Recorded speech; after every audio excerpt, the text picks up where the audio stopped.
السلام عليكم ورحمة الله وبركاته. الحمد لله الذي هدانا لهذا وما كنا لنهتدي لولا أن هدانا الله. أشهد أن لا إله إلا الله وحده لا شريك له، وأشهد أن سيدنا محمدا عبده ورسوله. رب اشرح لي صدري ويسر لي أمري واحلل عقدة من لساني يفقه قولي.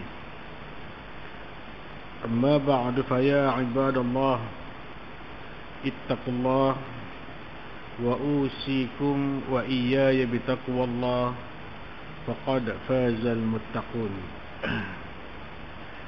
Bersama-sama kita buka majlis kita pada malam ini dengan membaca Ummul Kitab Al-Fatihah. A'udzubillahi minasyaitonirrajim. Bismillahirrahmanirrahim. Alhamdulillahi rabbil alamin, arrahmanir rahim, maliki yaumiddin. Iyyaka na'budu wa iyyaka nasta'in. Ihdinas siratal mustaqim. Siratal ladzina an'amta 'alaihim ghairil maghdubi 'alaihim waladdallin. آمين. صلى الله ربنا على النور المبين أحمد المصطفى سيد المرسلين. صلى الله ربنا على النور المبين أحمد المصطفى سيد المرسلين. صلى الله ربنا على النور المبين أحمد المصطفى سيد المرسلين وعلى آله وصحبه أجمعين.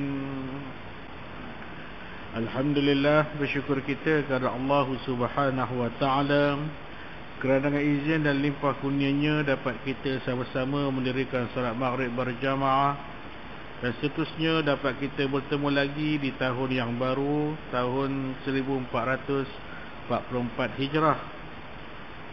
Berganjak 1 tahun lagi usia kita, maka semakin hampir kita untuk berhadapan dengan Allah Subhanahu wa taala. Syukur kita kepada Allah Subhanahu wa taala masih lagi diberi nafas untuk menghirup udaranya, tak lain tak bukan untuk kita gandakan amalan kita sebagai bekalan untuk menghadapnya. Wa tazawwadu fa inna khairaz zadi taqwa. Berbekallah kamu kerana sebaik-baik bekalan untuk menghadapnya adalah takwa kepada Allah Subhanahu wa taala. Insya-Allah pada malam yang penuh barakah ini kita akan sambung muzakarah kitab Nasihat Agama dan Wasiat Iman pada halaman 99 di bawah tajuk Mengetahui Ilmu Fardu Ain. Mengetahui ilmu fardu ain. وقال مصنف رحمه الله تعالى ونفعنا بعلومه وكتابته في دارين آمين يا رب العالمين. Ketahuilah wahai saudara-saudaraku sekalian, moga-moga Allah kurniakan kita sekalian sihat, afiat dan keyakinan, serta dipimpinnya kita sekalian bersama-sama ke jalan orang-orang yang bertakwa. Bahawasanya wajib fardu ain atas setiap muslim dan muslimah melengkapkan diri dengan ilmu pengetahuan, kerana tidak ada alasan bagi seorang pun dari kaum muslimin untuk mengabaikannya sama sekali. Yang saya maksudkan dengan ilmu pengetahuan ialah ilmu yang tanpanya tidak akan sah iman dan Islam kita. Tegasnya lagi ialah ilmu mengenal Tuhan, mengenal Rasul, mengenal hari akhirat, dan ilmu yang diwajibkan oleh Allah Ta'ala mengetahuinya untuk menunaikan segala yang diwajibkannya serta meninggalkan segala yang dilarangnya. Fardu ain. Fardu ain adalah satu kewajipan yang ditaklifkan, yang dibebankan ke atas setiap individu muslim yang akil lagi baligh. Akil ni maknanya yang berakal. Baligh ni maknanya yang sampai umur, cukup umur. Itulah akil baligh. Bila dia telah akil baligh, maka ditaklifkan. Ditaklifkan itu maknanya dibebankan. Orang yang dibebankan itu dinamakan sebagai mukallaf. Yang kita sekarang ni semua ni adalah mukallaf. Kalau yang tak mukallaf ni macam kanak-kanak yang belum mumayyiz ataupun dah mumayyiz tetapi dia belum akil baligh, dia bukan mukallaf. Mukallaf ni makna orang yang dibebankan dengan hukum hakam dosa pahala. Maknanya fardu ain ni diwajibkan ke atas orang yang mukallaf, setiap individu yang mukallaf. Dia bukan boleh wakil kepada, aku tak dapat nak sembahyang hari ni, kamu tolong buat solat untuk aku. Tak ada. Dia masing-masing kena buat. Kan? Macam anak kita, kalau anak ke cucu ke masih budak lagi, kalau demo tak buat apa, tak dosa. Pasal depa tak mukallaf lagi. Tapi tanggungjawab sebagai ibu bapa, kena didik, kena asuh dengan ilmu-ilmu fardu ain ni. Itu sebab fardu ain ni, ilmu fardu ain ni belum kena diselesaikan sebelum dia sampai akil baligh. Sekolah kafar kelas Al-Quran dan fardu ain, mana ada sekolah kafar, sekolah menengah. Pasal budak sekolah rendah ni majoritinya belum cukup umur. Belum cukup umur. Kalau sekolah rendah pun hari ni, silibus sekolah rendah tahun 3, usia 9 tahun dah ada dah cara mengangkat hadas besar. Minggu lepas dia ajar budak darjah 3 apa niat mengangkat hadas besar. Nawaitu raf'al hadasil akbari lillahi ta'ala, sahaja aku mengangkat hadas besar kerana Allah Ta'ala. Haram apa benda dia tak tahu, tapi kita kena ajar. Mereka pun tak tahu mandi hadas besar tu apa dia. Mandi wajib. Kenapa mandi wajib? Bila terjadi beberapa perkara kesedaran kan tu, silibus dia, kamu kena mandi wajib. Ni apa dia, apa dah ayat mandi ni, apa dah haid ni, apa dah nifas ni, apa dah tak tahu. Budak lagi kan. Tapi kita kena ajar, dia fardu ain kan. Sampai satu masa dia akan sampai dia akan kenal sendiri. Oh ini yang ustaz ajar, oh ini ustazah ajar. Tu. Ada orang sampai umur 40 tak tahu lagi apa dia mandi wajib. Kan? Silaplah tu. Dia sebelum kita mukallaf lagi kena belajar. Kalau dah mukallaf baru nak belajar, wajib ke juga kena belajar. Tapi susah nak faham sikit. Susah nak faham. Kerana ilmu fardu ain ini kalau kita tak lulus, maka amalan kita tak diterima oleh Allah Subhanahu Wa Taala. Ini fardu. Tak apa yang terkandung dalam rukun Islam itu semuanya fardu ain. Fardu kifayah lain. Fardu kifayah ni kalau boleh disentuh apabila dia dah meningkat dewasa sikit, dah masuk menengah, maka kita terapkan apa itu fardu kifayah. Itu sebab silibus tahun 6 ada kaifiat bagaimana nak solat jenazah. Solat jenazah ni fardu kifayah. Baik. Rasulullah sallallahu alaihi wasallam telah bersabda, talabul ilm faridatun ala kulli muslim.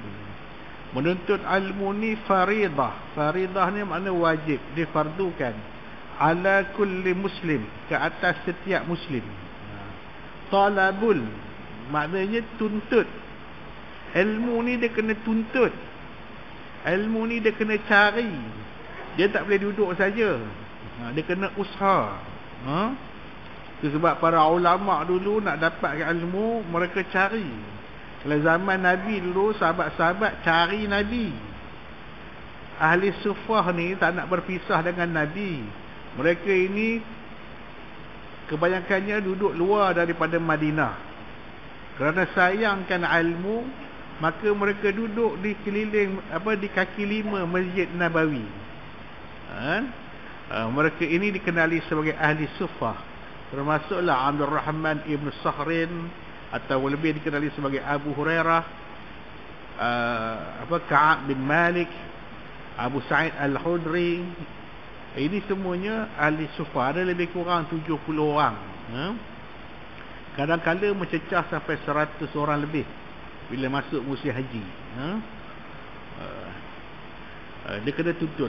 Ulama-ulama dulu, contohnya Imam Bukhari, nak kaji satu hadis ini dia merantau satu negara ke satu negara. Zaman dulu kan ada kapal terbang, kan? Imam At-Tirmizi 21 tahun karang kitab Jami' At-Tirmizi. 21 tahun. Imam An-Nasai karang kitab Sunan An-Nasai, Sunan Kubra dan Sunan Sugra dan Sunan Kubra dan Sunan Sugra. 21 tahun kitab hadis, kitab nombor 3 paling sahih di dunia selepas Sahih Bukhari, Sahih Muslim, Sunan An-Nasai. Kemudian imam yang seterusnya, kitab yang nombor 4 paling sahih, kitab Sunan Ibnu Majah. Yang kelima Sunan Tirmizi, Jami' Tirmizi. Sunan Abi Daud yang keempat. Yang keempat Sunan Abi Daud. Mereka ni macam mana nak dapatkan satu hadis, dapatkan ilmu, kaji, kan? Imam Nawawi, ulama khalaf, lagi berapa puluh tahun belajar tak habis-habis sampai wafat usianya 40-an. Ada kata 45 tahun wafat. Tak sempat nak fikir kahwin. Tak sempat fikir kahwin pasal sibuk mengaji. Tak sempat nak cari jodoh, tak sempat nak cari mana makwa, pakwa apa semua, tak ada. Pasal nak dahagakan ilmu, kan? Itu sebab Nabi kata talabul ilm wa faridatun ala kulli muslim. Menuntut ilmu ni fardu. Sekarang ni tak perlu tuntut. Ilmu tu ada dah. Main masjid ada ilmu dah. Main masjid tok guru ada, ustaz ada, cuma kita bawa diri main je. Senang sangat. Dulu-dulu orang nak mengaji ilmu, pergi rumah tok guru, pergi jemput tok guru ataupun pergi belajar dekat rumah tok guru. Sekarang ni tok guru main masjid. Kita pula tak main, rugi sangatlah. Rugi sangat. Sabdanya lain. Ini bukan sabda ni, ati Allah wa ati utlubul an walau bisin. Ini kata-kata sahabat dah, bukan hadis Nabi. Ini kata-kata hukama, kata-kata orang cerdik pandai. Utlubul ilm walau bisin. Tuntutlah ilmu walau sampai ke negeri Cina, kan? Sampai macam tu sekali. Pepatah dia dah lama dah, zaman tabi'in lagi dah ada dah. Sin ni satu sebuah negara yang cukup bertamadun, ya? Zaman Nabi, sebelum Nabi lahir dah ada dah negara Cina ni. Zaman Nabi dilahir, sebelum Nabi diutuskan, kalau kita baca kitab sirah, sama ada sirah Nabawiyah ataupun kitab Fiqhus Sirah Syekh Dr. Said Ramadan Al-Buti, menceritakan bagaimana keliling bumi Arab ni. Bumi Arab ini merupakan bumi kering, padang pasir. Bagaimana diceritakan tentang suasana masyarakat jahiliahnya pada waktu itu. Itu bumi Arab, Jaziratul Arab. Kemudian digambarkan, diceritakan pula di bahagian barat dia, siapa dia? Jiran dia. Jiran dia di sebelah barat adalah Rom Timur, kuasa besar dunia. Kemudian di utara sikit adalah Yahudi, kemudian di sebelah timur Parsi, ni kuasa besar dunia. Kemudian timur jauh sikit Sin tu China. Kemudian di belah selatan sikit Hind ni apa dah? Hind ni India. India. Kemudian di belah utara sikit tu dia lebih kepada Parsi. Kemudian dia orang yang Babylon lah, Babylon. Kawasan ni kawasan Mesopotamia, kawasan tamadun awal manusia, kan? Memang bertamadun lah. Kawasan Greece pun di situ lah. Di sinilah adanya fahaman Zoroaster. Kemudian lahir fahaman Majusi. Belah barat Kristian, belah utara sikit Yahudi, belah timur sikit Buddha, bawah sikit Hindu, kan? Itulah di tengah-tengah itu diutuskan Nabi SAW, juga dalam keadaan masyarakat yang sesat parah, keliling dia pun parah juga. Maka Nabi kata, Allah kata dalam Quran, Allah masal, wa ma arsalnaka illa rahmatan lil alamin. Tidak aku utuskan Muhammad ini melainkan membawa rahmat untuk semesta alam. Jadi dalam hadis, bukan hadis ni kata-kata hukama, utlubul ilm walau bisin, tutuplah ilmu walau sampai ke negeri China. Kalau ilmu tu ada kat China, pergi China, pergi tutup, pergi cari, kan? Negeri China itu jauh dalam kiraan orang Arab dunia waktu itu. Tak usah kata waktu itu, waktu lah pun jauh. Dan sangat sedikit orang yang pernah sampai ke sana disebabkan terlalu jauh dari negeri Arab. Andai kata seorang Muslim itu wajib menuntut ilmu, meskipun ke negeri yang begitu jauh, maka lebih-lebih lagi wajib ke atasnya untuk menuntut ilmu itu. Itu sebab Imam Bukhari daripada Bukhara, dia pergi ke Mesir, dia pergi ke Iraq, nak dapatkan hadis-hadis Nabi. Zaman dulu, kan zaman hari ni. Itu puluh-puluh tahun tuntut ilmu tu. Kita hari ni buka je Sahih Bukhari, senang je.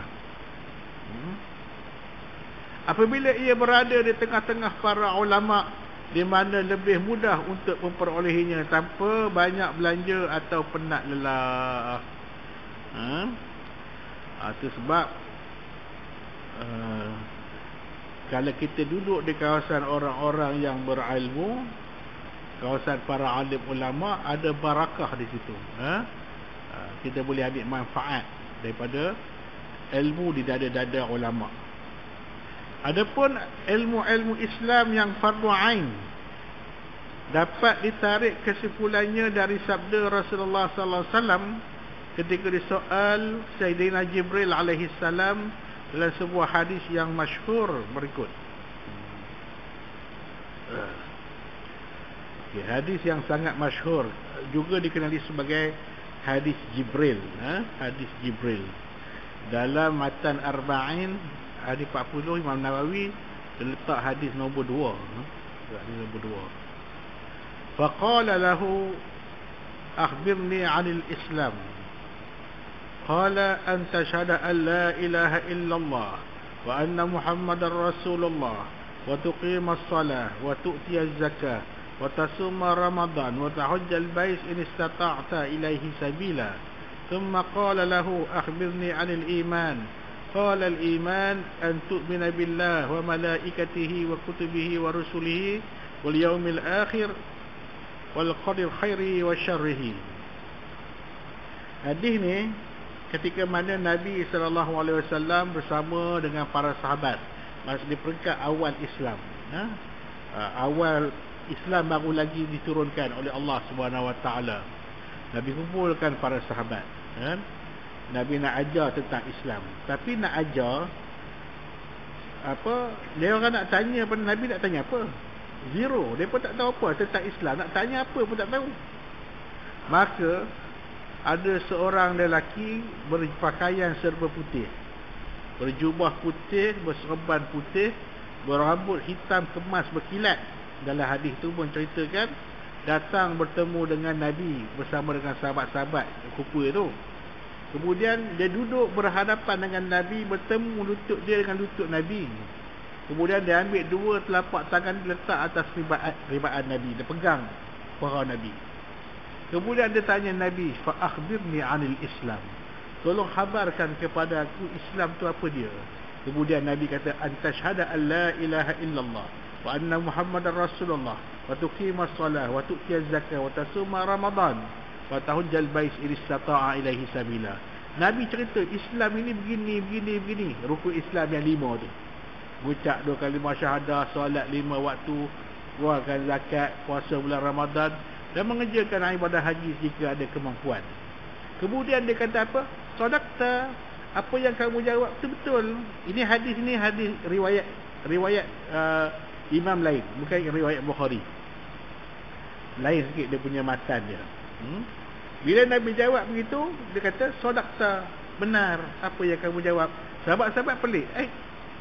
Dia tanya, Nabi jawab, kemudian dia membenarkan apa yang Nabi tanya. Pelik. Kalau dah tahu benar, apa hang tanya? Lalu dia tanya, fa akhbirni anil iman, hang tolong habaq kat aku iman tu apa dia? Nabi jawab, antu minabillah wa malaikatihi wa kutubihi wa rusulihi wal yaumil akhir wa tu'mina bil qadari khairihi wa syarrihi. Nabi jelaskan rukun iman. Sebelum ni orang tak tahu rukun Islam tu apa dia, rukun iman tu apa. Ni hadis lah. Ni hadis lah.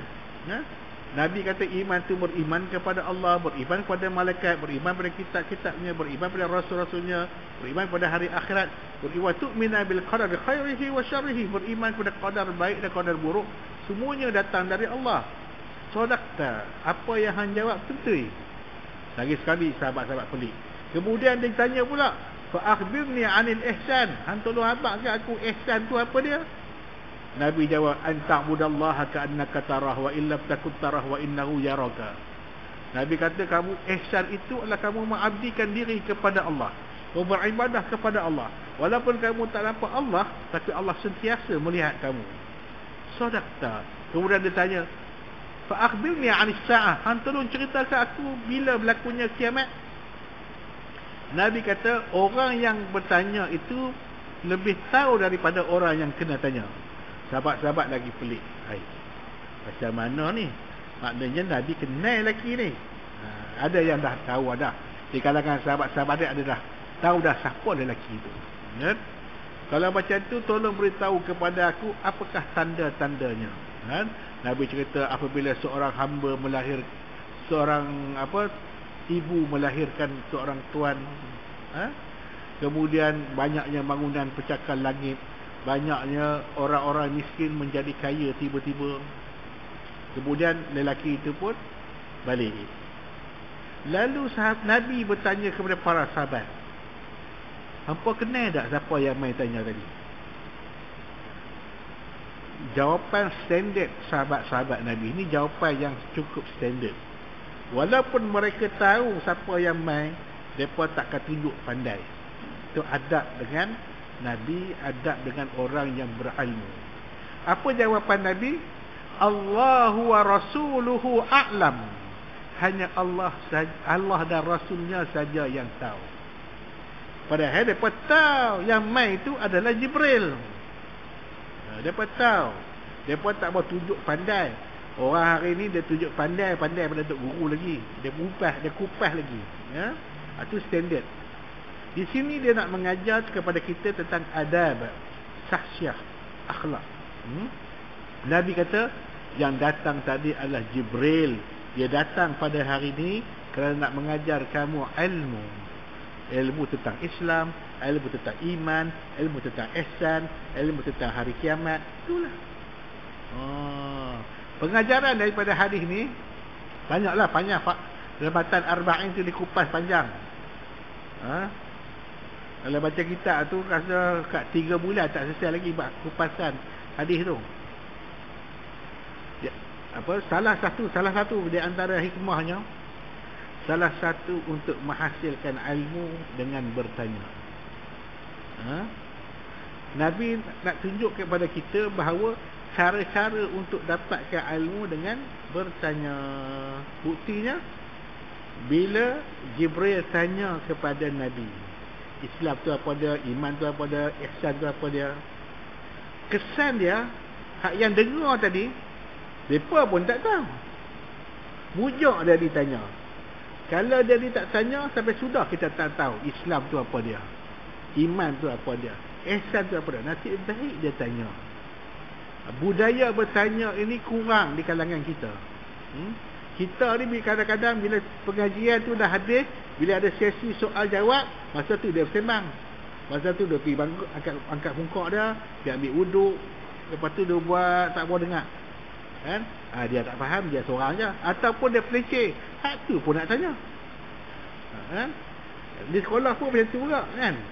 Kalau budak tu apa nak tanya aja, ada orang kawan lain gelak, apa hak tu pun tak reti. Orang tua pun sama ke budak je. Sebenarnya salah satu untuk dapatkan ilmu dengan bertanya. Orang yang bertanya tadi mungkin dia sengaja. Dia tahu, tapi dia tahu yang hak lain tu tak tahu. Maka dia nak kupasan daripada guru, tolong cerita. Automatik yang dengar tadi tu dapat ilmu. Ada setengah orang itu yang bertanya dia tak faham pun, dia tak tahu apa. Itu sebab dia nak penjelasan. Dan yang dengar hal lain itu mungkin ada yang tahu, ada yang tak tahu. Dia nak tanya, dia segan, dia malu. Mujak kawan tu tanya, aku nak tanya segan. Nampak? Itu sebab kita kena menghormati. Sekiranya ada pertanyaan daripada orang yang bertanya dalam satu-satu majlis ilmu. Ini diberi contoh dalam perbualan di antara Nabi dengan malaikat Jibril alaihi salam. Ini hadis dia. Tak perlulah saya baca hurai terjemahan dah, saya dah baca tadi. Okey. Demikianlah maksud hadis itu. Manakala yang diwajibkan mengetahuinya atas setiap muslim dari ilmu-ilmu iman ialah yang tertera dalam akidah yang ringan. Tadi dia cerita ni, hadis ni tentang rukun Islam. Maknanya apa yang disampaikan oleh Nabi, an tashhada an la ilaha illallah. Kena ambil tahu ini fardu ain. Kena ambil tahu dia rukun Islam. Untuk mengesahkan Islam seseorang dengan melafazkan dua kalimah syahadah. Siapa tak lafaz dua kalimah syahadah, maka tak sah Islamnya. Itu sebab kena sebut betul-betul asyhadu alla ilaha illallah, aku bersaksi. Asyhadu tu makna aku bersaksi. Saksi ni apa dia? Sungguh-sungguh. Bahasa Arab ni dia kaya dengan perbendaraan kata. Macam enggak bahasa Melayu. Saksi pun dia, tengok pun dia, tenang pun dia, renung pun dia, skodeng pun dia. Istilah daripada tengok ni. Bahasa Arab syahidah, ada ra'a, ada nazara. Tapi yang ni Allah gunakan kalimah, Nabi gunakan kalimah asyhadu daripada kalimah syahidah. Dengar macam sama, tapi dia tak, penggunaan dia berbeza. Saya menyaksi televisyen.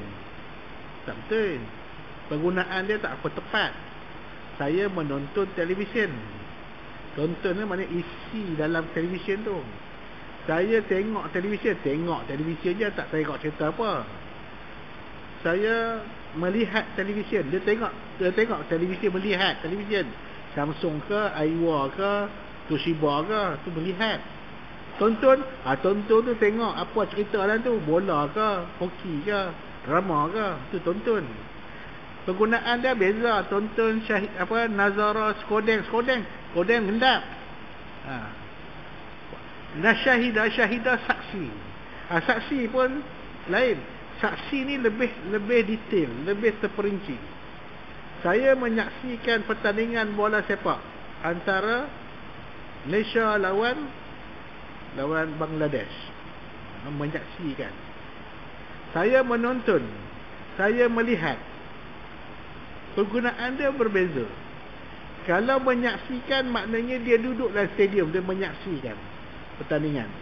Kalau dia menonton maknanya dia duduk dekat rumah dia, tengok televisyen, tonton. Nampak?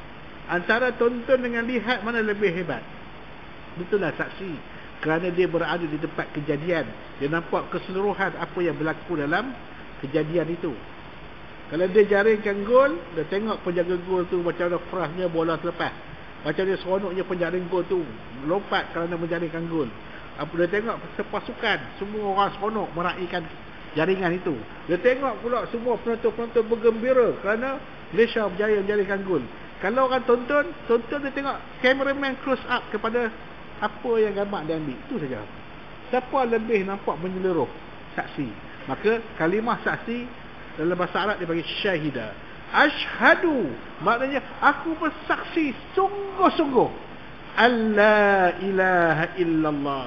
Tidak ada ilah, tidak ada tempat sembah illa Allah, melainkan tempat sembah kita adalah Allah. Wa ashhadu, aku bersaksi sungguh-sungguh Muhammadur Rasulullah, Muhammad itu pesuruh Allah. Ini rukun Islam yang pertama. Ini fardu ain, wajib. Lepas tu Nabi kata apa? Wa tuqimas solat, kamu kena dirikan solat. Nah, belajarlah tentang solat. Solat itu ada lima waktu yang diwajibkan ke atas kita. Subuh, zuhur, asar, maghrib, isyak. Kena belajar ilmu berkaitan dengan solat. Apa dia rukun qalbi, apa rukun fi'li, apa rukun qawli. Ada 13 rukun semuanya. Mana dia sunat, mana dia rukun, mana dia sunat hay'ah, mana dia sunat ab'ad. Ni ilmu ni ilmu fardu ain yang kita kena hadam. Banyaklah. Dengar macam 5 perkara je rukun Islam, tapi pecahan dia sebelum kita solat kita kena buat apa? Kita kena bersuci, bab taharah. Kita kena tahu bab taharah. Bagaimana nak mengangkat hadas besar, bagaimana nak mengangkat hadas kecil. Kalau hadas kecil, hadas besar tak dapat settle, hang solat macam mana?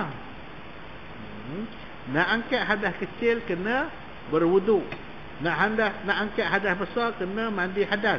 Macam mana nak angkat hadas kecil? Macam mana nak berwuduk? Idza kumtum ila shalah faghsulu wujuhakum. Bila hangpa nak solat, basuh muka. Wa aydiyakum ila al-marafiq. Hendaklah hangpa basuh tangan sampai ke siku. Wa arjulukum wamsahu bi ru'usikum. Hendaklah sapu kepala kamu. Wa arjulukum ila al-ka'bain. Basuhlah kedua kaki kamu hingga ke buku lali. Itu semua Allah cerita. Itu fardu ain. Bila dah belajar bab wuduk, kena belajar bab mandi wajib. Apa perkara yang mewajibkan kita mandi? Ini semua fardu ain ni. Kemudian dah tahu pula apa dia taharah lain, apa dia najis, mukhaffafah, mutawassitah, mughallazah. Tahu bagaimana cara nak menyucikan taharah ini. Mukhaffafah nak basuh macam mana, mutawassitah macam mana, mughallazah macam mana. Kemudian nak basuh pula guna mana? Apa dia air musyammas, apa dia air musta'mal, apa dia air muqayyad, apa dia air mutannajis, apa dia air mutlak. Tu taharah. Dah mengaji semua ni, baru belajar bab solat pula. Subuh, zuhur, asar, maghrib, isyak, apa semua bacaan dalam solat. Baru pergi pula waktu tiyaz zakah, mengeluarkan zakat. Apa dia zakat? Macam mana nak keluar zakat? Apa dia punya nisab? Apa dia punya haul? Bagaimana zakat pertanian, zakat perniagaan, zakat simpanan, zakat. Allahu akbar. Ni fardu ain ni. Lepas tu watasuma Ramadan, berpuasa bulan Ramadan. Macam mana niat puasa? Apa yang dikatakan puasa? Menahan diri daripada perkara-perkara yang membatalkan puasa, seperti makan dan minum. Dan apa saja yang membatalkan puasa, bermula daripada terbitnya fajar shadiq hingga terbenamnya matahari, dan disertai dengan niat pada malam hari. Buat puasa pula, macam mana perkara-perkara yang membatalkan puasa, apa dia? Apa dia amalan-amalan dalam puasa? Kemudian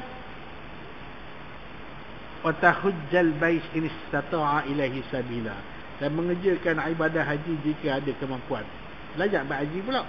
Hak tadi tu 5 tu, maka masa panjang nak belajar. Itulah ilmu fiqh, itulah ilmu ibadah yang diterangkan oleh Nabi SAW. Kupasan dia daripada hadis ni. Kemudian adalah hadis matan arba'in, hadis yang ketiga. Nabi ulang balik, buniyal islamu ala khamsin. Islam ini dibina atas 5 perkara, Nabi kata. An tashhadu an la ilaha illallah wa anna Muhammadar Rasulullah wa tuqima shalah wa tu'ti zakat wa tasuma Ramadan wa tajal bait. Hadis yang lebih kurang sama, mengukuhkan lagi hadis yang kedua tadi. Nampak? Kemudian manakala yang diwajibkan mengetahuinya atas setiap muslim dari ilmu-ilmu iman ialah yang tertera dalam akidah, yang ringkas, yang dikarang oleh setengah para ulama untuk kaum muslimin, yang dikarang oleh ulama berdasarkan hadis ini juga. Antuk minabillah, beriman kepada Allah, wa malaikatihi, malaikat-malaikat, wa kutubihi, kitab-kitabnya, wa rusulihi, rasul-rasulnya, wal yaumil akhir, hari akhirat, wa tu'mina bil qadari khairihi wa syarrihi, qada dan qadar baik dan qadar buruk dari Allah. Aku pasal pula satu-satu, beriman kepada Allah, apa dia tauhid rububiyahnya, apa tauhid asma wa sifatnya, apa tauhid uluhiyahnya, apa dia, Allahu akbar.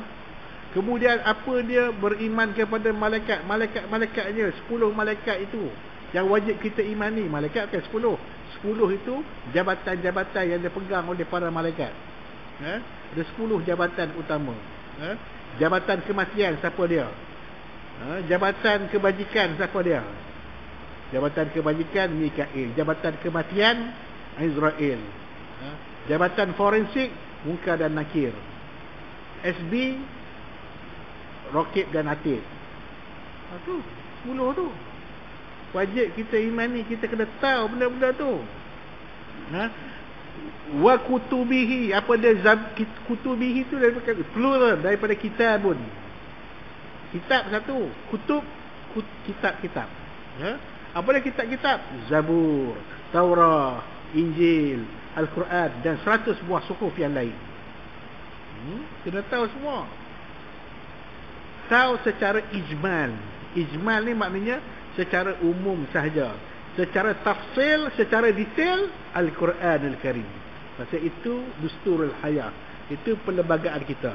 Tak perlu nak kaji macam mana Taurah apa semua. Kita bukan ulama nak kaji kitab Taurah. Kalau kita ni orang yang bidang bekerja dalam sebagai perbandingan agama, dia kena kaji bukan kata Taurah. Dia kena mengaji ilmu the Old Testament and the New Testament, Bible apa semua. Bukan kata itu saja. Kitab Veda, Rig Veda, Yajur Veda apa semua kena belajar. Itu dia tak jadi fardu ain, dia jadi fardu kifayah saja. Macam kita fardu ain untuk amalan diri kita. Wa rusulihi, rusul jamak daripada rasulun, satu. Rusul, rasul-rasul. Adam, Idris, Nuh, Saleh, Ibrahim, Lut, sampai 25 orang. Itu yang wajib tahu secara tafsil. Secara ijmal 124,000 orang ataupun 313 orang rasul. Tapi yang wajib kita tahu 25 sahaja. Wal yaumil akhir, kena tahu bila nak berlaku kiamat. Apa dia? Alamatul sughra, tanda-tanda kecil. Wa alamatul kubra, tanda-tanda besar. Dan yang ke-6, wa tu'mina bil qadari khairihi wa syarrihi, beriman kepada qada dan qadarnya. Apa kita dah belajar dah sebelum ni,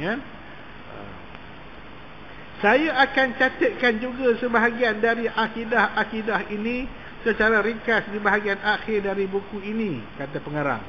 InsyaAllah, iaitu bahagian yang amat perlu diketahui dari ilmu-ilmu iman. Akidah ni penting. Sahnya amalan berdasarkan akidah. Semayang macam mana pun, puasa pun tak tinggal, akidah tak tepat, maka Allah tak terima amalan-amalan itu. Itu sebab akidah ni penting. Kerana akidah ni boleh tergelincir kerana akwal, kata-kata, kerana af'al, perbuatan, kerana takrir, kerana pengakuan. Akidah ni cukup kena hati-hati. Sekarang ni krisis keyakinan umat Islam terhadap agama dia sendiri dah sangat sangat bahagia dan negara kita ni cukup bahaya. Sebelum kita sambut Aidil Adha, gempar dengan beberapa cerita-cerita yang membimbangkan umat Islam. Bermula dengan seorang perempuan memperkenalkan diri dia, saya Nur Amira binti Abdullah, berasal dari Kuala Kangsar, Perak. Tak boleh cerita dia kampung mana bodoh. Diamlah, buat malu orang Kuala je. Saya telah menghafaz 15 juzuk Al-Quran. Tetapi betul tanggir tudung, tanggir baju, tanggir kain. Apa benda rupa ni? Pasal apa macam ni? Akidah. Akidah daripada kalimah aqad. Aqad ni makna ikatan. Bila ikatan, aqidatul iman, ikatan iman dia tak kemas, maka itu jadi rupa tu. Tapi dia hafal Quran, bukan kira hafal. Syaitan 30 juzuk hafal. Syaitan 30 juzuk. Senok hengkronya orang Belanda, dia tawan Aceh, tukar nama jadi Abdul Ghafur. Dia hafal 30 juzuk Quran. Dia hafal hadis Sahih Bukhari. Hafal hadis Sahih Bukhari. Kita hadis 40 pun tak hafal. Dia tu buka pondok jadi tok guru, mengajar beribu anak murid dia di Aceh, jadi anak murid dia. Tetapi dia bukan ikhlas pun masuk Islam, dia murtad balik. Kalau semata-mata nak tawan bumi Aceh. Takat 15 juzuk tak ada apa. Patutnya bila kita hafal Quran, patutnya kita lagi dekat dengan Allah Subhanahu Wa Taala. Bukan persoalan hafal. Hafal tu baguslah. Tapi yang lebih penting adalah tadabbur, menghayati, beramal dengannya. Kita pun tak hafal Quran, Allah pun tak wajibkan kita hafal Quran. Allah suruh kita berpegang teguh kepada Al-Quran sebagai perlembagaan hidup dia. Sekadar melafazkannya di lidah saja, dia tak meredak dalam hati, tak ada guna. Kalau dia faham apa yang dia baca, dia tak buat seumpama itu. Ini yang kita bimbang, krisis akidah. Kerana akidah dia tak pantat, jadi rupa tu. Nabi peringkat awal Islam 13 tahun ketika Nabi berada di kota Makkah, Nabi tekan akidah sungguh-sungguh. Al-Quran pun turun peringkat awal, semuanya ayat berkait dengan akidah kebanyakannya. Ibadah ni kemudian. Solat pun tahun ke-11 kenabian. Dah 11 tahun jadi Rasul, baru turun perintah suruh solat. Peristiwa Isra' dan Mi'raj tahun ke-11 kenabian, ketika baginda umur 51 tahun. Puasa selepas Nabi hijrah ke Madinah, tahun ke-15 kenabian, tahun kedua hijrah. Dan 15 tahun jadi Rasul, baru Allah suruh puasa. Nampak? Sebelum tu buat apa? Akidah. Itu sebab sahabat-sahabat diseksa, macam-macam dibuat oleh musuh-musuh musyrikin. Mereka tetap mempertahankan ahadun ahad. Ada yang diseksa, bahkan ada yang dibunuh, tapi tetap mempertahankan akidah. Kerana akidah dia kuat, Nabi tanam sungguh-sungguh kepada para sahabat. Orang kita ni ibadah Masya Allah, tapi akidah tak boleh kuat. Akidah tak boleh kuat. Kalau di barat sekarang ni orang masuk Islam punya ramai. Dulu puluhan, sekarang ni ratusan, kadang-kadang mencecah ribuan sehari orang masuk Islam di Eropah, di Amerika Syarikat, macam tu juga. Di Asia Tenggara, termasuk negara kita, krisis akidah cukup menggerunkan. Orang tak percaya kepada agama dia sendiri. Sekarang ni rasio mengatakan penganut agama Islam antara teramai di dunia, mengatasi Kristian dah sekarang ni. Dulu Kristian mengatasi Islam. Ini gereja-gereja di barat bimbang, kenapa orang nak masuk Islam ni? Sehingga satu baru ni saya baca satu risalah daripada barat. Sekarang ni gereja-gereja di barat tengah cari jalan bagaimana nak mengekang orang Kristian masuk Islam. Pasal mereka nak masuk Islam lah ke? Yang kita pula tak mau, nak tanya, nak telanjang lah ke? Jadi mereka menggunakan satu fahaman yang diguna pakai di sebuah negara Afrika, iaitulah negara Nigeria. Di Nigeria pada tahun 1970-an ada satu fahaman baru diperkenalkan oleh seorang lelaki bernama Tella Tella. Tella Tella ni, dia ni dulu Islam, kemudian dia murtad, dia masuk agama Kristian. Itu di Nigeria. Nigeria ni biasa begitu. Pasal Nigeria ni sebuah negara yang penganut, masyarakat dia penganut dua agama besar. Sebahagian rakyat dia beragama Kristian, sebahagian beragama Islam. Lebih kurang sama, seimbang. Kristian dengan Islam seimbang. Tella ni tak masuk Islam, dia keluar murtad, kemudian masuk Kristian. Tak lama masuk Kristian pun dia keluar daripada Kristian. Sampai dia orang bukan orang biasa-biasa, orang cerdik pandai lah. Dia buat kajian, dia nak bagaimana nak menyatukan dua agama ni supaya menjadi satu. Hasil kajian dia mengatakan Islam agama yang benar, Kristian juga agama yang benar. Orang Islam sembah Allah yang Esa, orang Kristian juga sembah Allah yang Esa. Orang Islam ada prophet namanya Muhammad, orang Kristian ada juga prophet namanya Jesus Christ ataupun Isa. Dua-dua adalah Nabi Allah. Apa perlu kita bergaduh antara satu sama lain? Orang Islam tak boleh declare kata Islam dia betul, Kristian tak betul. Orang Kristian pula pun tak macam tu juga, tak boleh declare Islam Kristian je betul, Islam betul. Sebenarnya dua-dua betul. Maka dipendekkan cerita, pandangan dia ini mendapat sambutan di kalangan masyarakat di Nigeria. Maka muncul dua agama ini, fahaman dia dikatakan one religion, menjadikan dua agama menjadi satu, dan wujudlah satu agama baru namanya Kristian. Kristian campur dengan Islam, Kristian.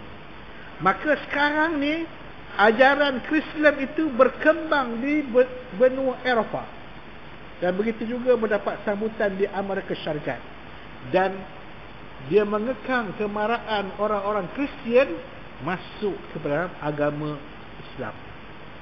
Dah nampak sedikit kejayaan, dapat sambutan agama Kristian. Tak mustahil agama tu akan masuk dalam negara kita. Nanti ada orang cakap takkan sampai. Alah otak. Dulu kita cakap Islam liberal ni bahaya. Tak akan sampai. Sampai dah Islam liberal. Kita cakap Islam plural ni bahaya. Takkan sampai. Sampai Islam plural. Dulu Islam liberal tu berkembang kat negara kita. Imam perempuan tu, Aminah Wadud tu, pensyarah UIA. Sekarang ni jadi imam besar dekat sana, kat barat. Bulan lepas perasmian sebuah masjid liberal di Eropah. Imam dia ada orang lelaki, ada orang perempuan, dan mereka sedang memperjuangkan LGBT. Itu Islam liberal. Benda-benda macam ni kita jangan pandang alah tak ada. Kena hati-hati. Apa yang berlaku pada Nur Amira apa semua ini semualah fahaman-fahaman liberal yang ada dalam negara kita. Yang mula berkembang sikit. Cukup bahaya. Cukup bahaya. Ini yang Nabi cukup takut, akidah ni. Tekan sungguh-sungguh bab akidah.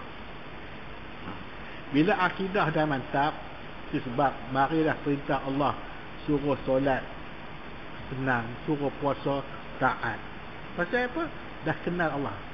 Awaluddin ma'rifatullah. Awal-awal agama adalah mengenal Allah Subhanahu wa taala. Ni kenapa orang jemaah tak ramai? Padahal Kampung Pasir punya ramai manusia. Pasal akidah. Pasal orang tak kenal Allah Subhanahu wa taala. Orang kenal Allah hari Jumaat saja. Kalau orang kenal Allah sungguh-sungguh, kita punya saf semayang tak ada lah sampai 1.5 saf. Mestilah 4-5 saf, 6 saf. Kan? Maknanya kena kuat lagi kerja kita. Nak makan masa lah, bukan mudah makan masa. Macam itulah Nabi SAW 13 tahun duduk di Mekah, sebar Islam. Tak sampai 100 orang pun beriman. Tak sampai 100 orang. Bukan benda mudah. Tapi di saat kewafatan baginda tahun ke-10 Hijrah, umat Islam dianggarkan ada 100,000 orang. Bayangkan, 23 tahun Rasulullah berdakwah, 100,000 orang. Usia kita dah berapa puluh tahun. Berapa orang yang masuk Islam atas dakwah kita? Kita gagal dari segi dakwah nak tarik orang non-Muslim masuk kenal Islam. Pasal apa? Pasal orang Islam sendiri belum kenal Islam. Macam mana kita tarik orang bukan Islam kepada Islam? Itu sebab ulama' bahagikan umat ni ada 3 jenis umat. Yang pertama ummatul dakwah, yang kedua ummatul ijabah, dan yang ketiga ummatul ittiba'. Umat yang pertama ummatul dakwah. Ummatul dakwah ni, umat dakwah adalah merujuk kepada orang non-Muslim.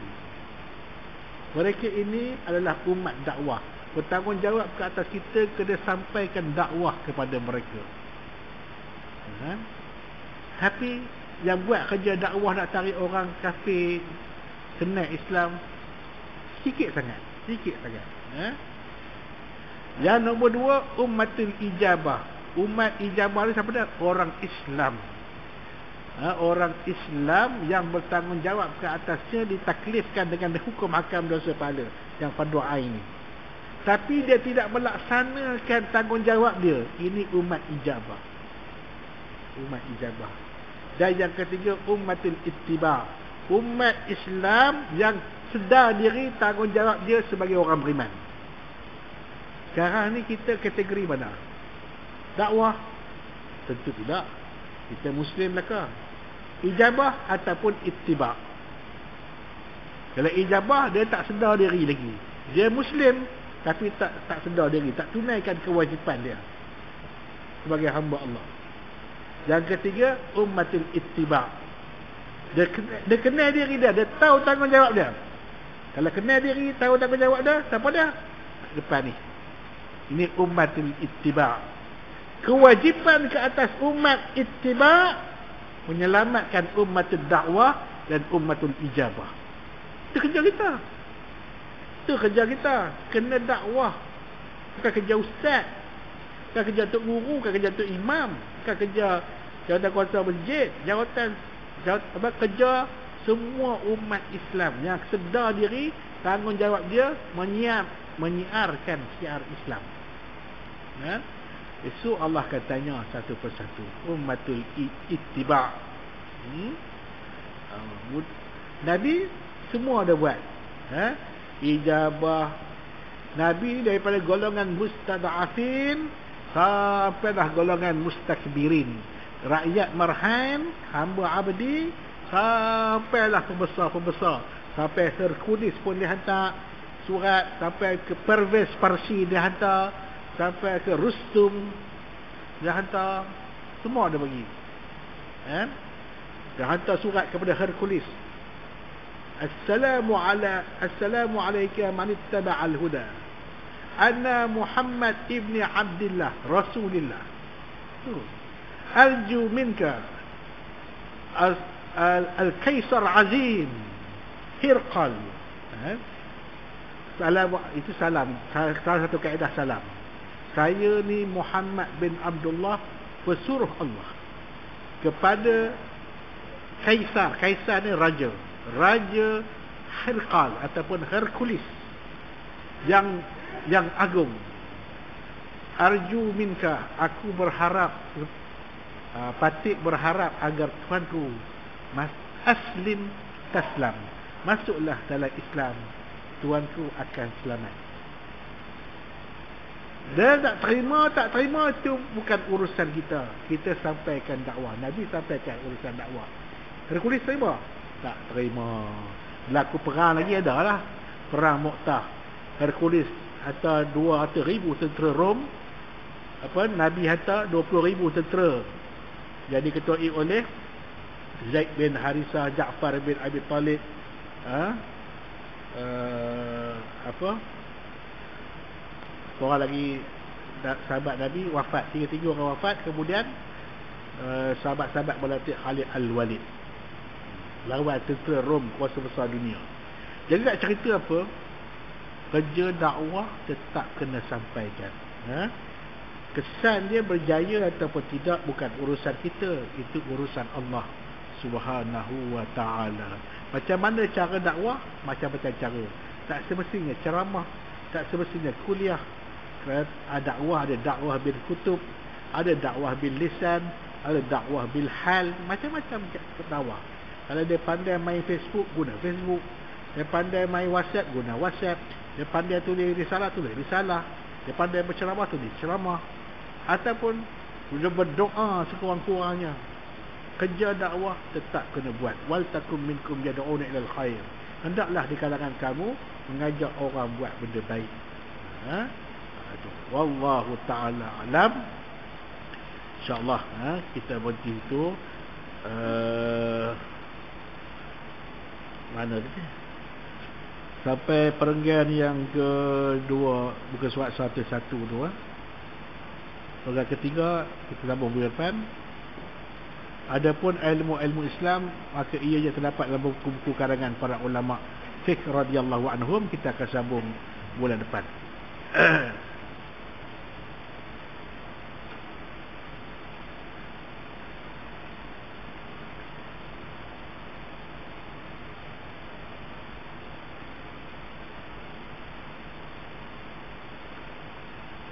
Wallahu ta'ala alam. Saya mohon ampun dan maaf yang terkasar bahasa terlanjur bicara. Kita tangguh dahulu dengan tasbih kafarah dan suratul asr. Subhanakallahumma wa bihamdika asyhadu an la ilaha illa anta astaghfiruka wa atubu ilaik. Bismillahirrahmanirrahim. Wal asr innal insana lafi khusr illa alladhina amanu wa 'amilus salihati wa tawasaw bil haqq وتواصوا بالصبر. أعوذ بالله السميع العليم من الشيطان الرجيم. بسم الله الرحمن الرحيم. الحمد لله رب العالمين والصلاة والسلام على أشرف الأنبياء والمرسلين سيدنا محمد وعلى آله وصحبه أجمعين. اللهم نور قلوبنا بنور هدايتك كما نورت الأرض بنور شمسك أبدا أبدا برحمتك يا أرحم الراحمين. اللهم فقهنا في الدين وعلمنا تأويل ودنا على صراطك المستقيم. اللهم اجعل جمعنا هذا جمعا مرحوما وتفرقنا من بعده تفرقا معصوما. وصلى الله على سيدنا محمد وعلى آله وصحبه أجمعين والحمد لله رب العالمين. تقبل الله منكم. السلام عليكم ورحمة الله وبركاته.